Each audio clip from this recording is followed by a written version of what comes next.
Shalom dan salam sehat. Selamat datang kembali di kelas prakarya. Untuk pertama kalinya di kelas 8. Materi kita pada hari ini adalah kerajinan bahan lunak. Apa yang akan kita bahas pada materi kali ini? Yaitu prinsip kerajinan bahan lunak. Sebelum kita masuki materi kita, terlebih dahulu kita harus mengetahui tujuan pembelajaran kita hari ini. Yang pertama, menjelaskan pengertian kerajinan bahan lunak. Yang kedua, menjelaskan prinsip kerajinan bahan lunak. Lihat gambar berikut. Gambar apakah ini? Terbuat dari bahan apakah ini? Ya, benar. Ini adalah bahan dasar sabun, kerajinan bunga yang dibuat dari bahan dasar sabun. Yang kedua adalah kerajinan lilin hias dan lilin aromaterapi. Bahan dasarnya adalah lilin. Yang ketiga, kerajinan guci yang bahan dasarnya adalah tanah liat.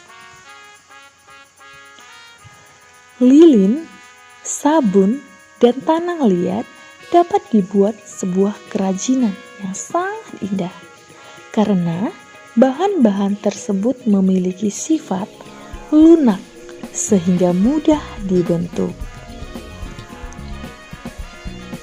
Kerajinan bahan lunak. Kerajinan bahan lunak ialah kerajinan dari bahan lunak adalah produk kerajinan yang menggunakan bahan dasar yang bersifat lunak. Kerajinan lunak terbagi dua, yaitu pertama, kerajinan lunak alami. Kerajinan lunak alami adalah bahan lunak yang didapat dari alam atau bahan lunak dari alam yang pengolahannya masih alami. Contohnya, tanah liat. Yang kedua, kerajinan lunak buatan. Suatu bahan yang melalui proses dengan beberapa tahapan agar menjadi lunak. Contohnya, lilin, sabun, gyps, clay. Nah, perbedaan dari yang pertama dan kedua, jika yang pertama kerajinan lunak alami, dia sudah lunak dan langsung kita bentuk menjadi satu kerajinan, tetapi yang kedua dia harus melewati beberapa tahapan atau proses terlebih dahulu agar menjadi lunak, dan setelah lunak bisa kita bentuk menjadi kerajinan. Prinsip kerajinan bahan lunak.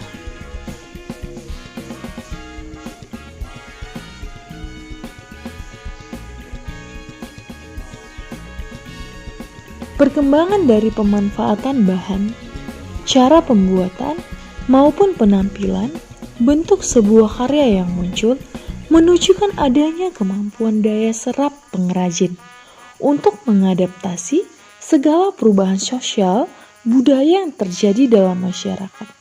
Meskipun tidak dilakukan secara menyeluruh, baik secara langsung maupun coba-coba, tanpa disadari mereka mampu melakukan perubahan-perubahan kreatif. Prinsip kerajinan bahan lunak. Pada praktiknya, kerajinan dibuat dengan mempertimbangkan wilayah kerja dengan beberapa prinsip berikut. Keterampilan tangan, keterampilan teknik, kedaerahan atau tradisional. Jenis karya ini dapat dipilah menurut manfaatnya sebagai berikut. Kelengkapan busana, contohnya produk aksesoris seperti gelang, kalung, bros, dan cincin, seperti gambar berikut. Yang kedua, kelengkapan suatu benda. Contohnya, kotak tisu yang dilengkapi dengan hiasan keramik pada bagian muka, seperti gambar berikut. Yang ketiga, kelengkapan rumah atau bangunan. Contohnya, air mancur berbentuk kodok di taman rumah, seperti gambar berikut. Yang keempat, kelengkapan keperluan ritual atau upacara adat. Contohnya lilin. Lilin banyak digunakan untuk berbagai acara ritual dan pesta adat, seperti gambar berikut.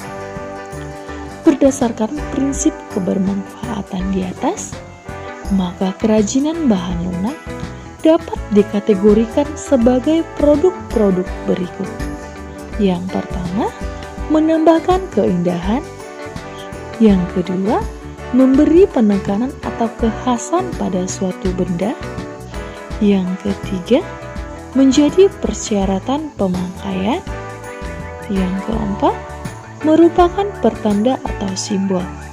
Yang kelima, dibuat khusus sesuai benda aslinya atau duplikasi. Yang keenam, sebagai bagian dari karya seni. Sekian pembelajaran kita hari ini. Terima kasih.